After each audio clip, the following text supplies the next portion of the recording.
Di balik wajah desa yang tenang, ada rahasia yang berdenyut pelan, menunggu waktu untuk terbuka. Kadang aib tak perlu diceritakan, ya cukup dibiarkan hidup di antara bisik tetangga, tangis bayi, dan mata-mata yang tak lagi ramah. Kisah ini bukan sekadar tentang dosa, tetapi tentang kesepian yang dibiarkan tumbuh, dan cinta yang perlahan hilang.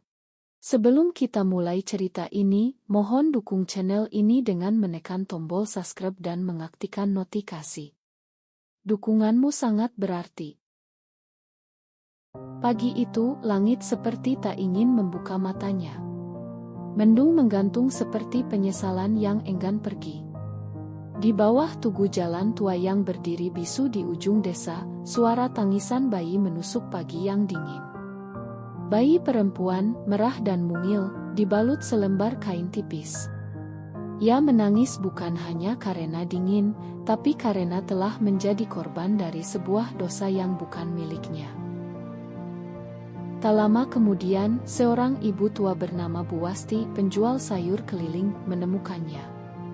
Ia gemetar melihat bayi itu, seperti diseret paksa masuk ke dalam lubang luka yang bukan miliknya. Dengan tangan yang terbiasa merawat, ia mengangkat bayi itu dari tanah, membungkusnya lebih hangat, dan berteriak memanggil tetangga. Berita menyebar cepat. Dan seperti yang sudah bisa ditebak, bisik-bisik warga perlahan menunjuk pada satu rumah, rumah Nina. Nina, istri dari Aldi, yang 2 tahun terakhir ditinggal suaminya merantau ke Malaysia. Aldi bukan lelaki kaya, tapi cinta dan tanggung jawabnya tak pernah putus. Setiap bulan, ia kirim uang, rekaman suara, bahkan video singkat dari negeri seberang hanya untuk melihat senyum istrinya. Tapi waktu terlalu panjang, dan kesepian terlalu dalam. Dalam sepi yang mencekik itulah datang Jaki, lelaki yang pernah jadi sahabat Aldi, yang pura-pura peduli, lalu menanam benih di hati Nina. Yang awalnya sekadar ngobrol pelipur lara, menjadi pelukan di malam dingin. Dan pelukan itu pun berubah menjadi malam-malam yang tak bisa diulang. Nina hamil. Ketika perut mulai membesar, ia panik. Tak ada tempat untuk sembunyi. Ia sembunyikan dari warga, dari ibunya, dari dirinya sendiri. Ia sembahyang dengan tangan gemetar, meminta maaf setiap malam, tapi tak pernah benar-benar menghentikan semua itu. Sampai akhirnya hari itu datang. Seorang diri, Nina melahirkan di dapur rumahnya. Tanpa bidan, tanpa doa, tanpa siapa-siapa. Bayi perempuan mungil itu lahir dalam sunyi dan ketakutan. Dan Nina, yang tubuhnya lemah, memilih pergi ke tugu jalan saat fajar, membungkus bayinya dan meletakkannya di sana, seolah dosa bisa disembunyikan seperti pakaian kotor di pojok rumah. "Maafkan ibu," ucap Nina, air mata jatuh di dahi anaknya sebelum ia melangkah mundur dan menghilang dalam bayang-bayang pagi. Namun Tuhan punya cara membuka aib. Setelah bayi ditemukan, warga menelusuri. Dan satu demi satu potongan rahasia itu jatuh di hadapan umum. Nama Nina disebut. Jaki menghilang. Aldi, yang tak tahu apa-apa, dipanggil pulang. Aldi tiba 3 hari setelah kabar itu menyebar. Ia datang membawa koper, senyum, dan sejuta rindu. Tapi rumahnya tak sama. Warga memalingkan wajah, dan Nina hanya menunduk di sudut rumah, tak berani menatap matanya. "Apa ini benar?" tanya Aldi perlahan. Satu kalimat yang mengandung dunia. Nina menangis, tak menjawab. Dan Aldi, lelaki yang 2 tahun terakhir menahan lapar demi menyisakan uang untuk Nina, lelaki yang menahan rindu sampai sesak di dada, kini hanya bisa berdiri, remuk, tapi tak marah. Ia menatap Nina lama, lalu berkata dengan suara paling tenang tapi paling menyakitkan, "Aku kira aku pulang untuk keluargaku.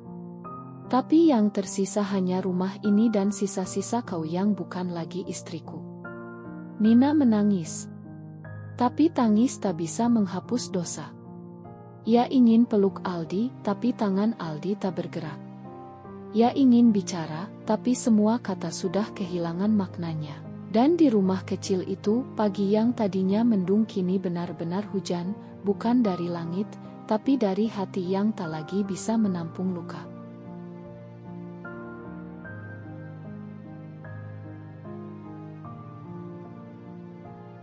Sudah 2 tahun sejak Nina meninggalkan desanya.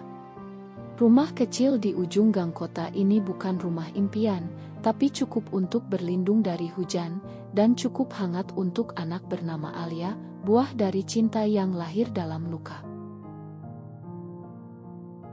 Setiap pagi, suara mesin jahit tua menggantikan suara ayam.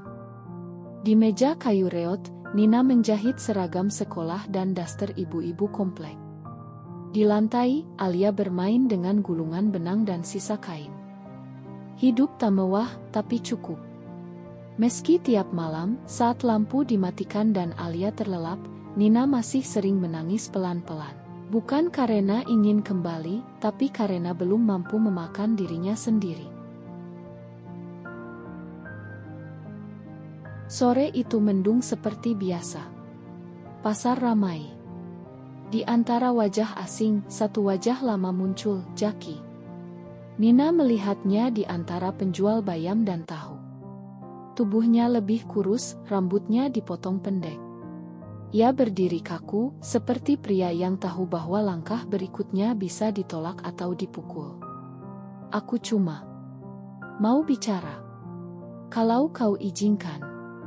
Nina tidak menjawab. Tapi ia juga tidak pergi. Mungkin diam itu artinya luka yang lelah bersembunyi. Jaki datang seminggu sekali. Bawa buku, sandal kecil, terkadang hanya roti lapis coklat. Dia tidak pernah memaksanya. Jika Alia menyapanya, dia duduk. Jika tidak, selamat tinggal. Hari demi hari, Alia mulai bertanya, "Ibu, Om itu siapa?" Dan Nina menjawab, dia seseorang yang pernah salah. Tapi sekarang sedang belajar jadi benar. Alia mengangguk, tidak sepenuhnya mengerti. Namun suatu hari, dia menyerahkan gambar krayon. Di dalam ada 3 orang, sang ibu, dia, dan pria berbaju biru. Ini keluarga.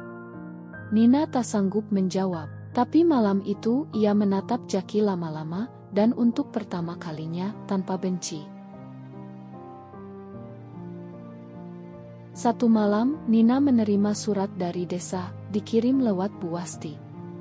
Tangan Nina gemetar saat membuka amplop itu. Tulisan tangan Aldi masih dikenalnya. "Nina, aku sudah lama tidak marah. Mungkin karena aku terlalu sibuk menyembuhkan diri. Aku tak bisa kembali, dan kau pun sudah pergi. Tapi Alia adalah bagian dari hidupku juga, walau bukan dari darahku. Kalau kau dan Jaki memilih membesarkannya, besarkan dengan jujur. Jangan ajari dia menyembunyikan sesuatu, seperti dulu kita menyembunyikan segalanya. Semoga kalian bisa jadi orang tua yang lebih berani dari kita." Nina menangis. Kali ini bukan karena rasa bersalah, tapi karena di balik luka, ada seseorang yang memilih memakan dengan diam-diam. Musola kecil di gang sempit menjadi saksi. Tikar digelar. Wajah-wajah tak banyak, tapi cukup untuk jadi saksi. Jaki akhirnya resmi menjadi suami Nina, dan ayah bagi Alia. Tak ada pesta. Tak ada musik. Hanya suara ijab kabul, dan angin sore yang menyentuh wajah. Alia duduk di pangkuan Bu Wasti, memakai baju putih kecil. Ia tersenyum melihat ibunya tersenyum, jarang sekali itu terjadi. Minggu pagi. Nina duduk di serambi rumah. Alia menggambar di sampingnya. "Ibu," katanya pelan, "nanti aku besar jadi apa?" Nina menatap mata anak itu. Jadi orang yang gak sembunyi dari apapun. Matahari belum tinggi. Tapi pagi itu tidak lagi terasa berat.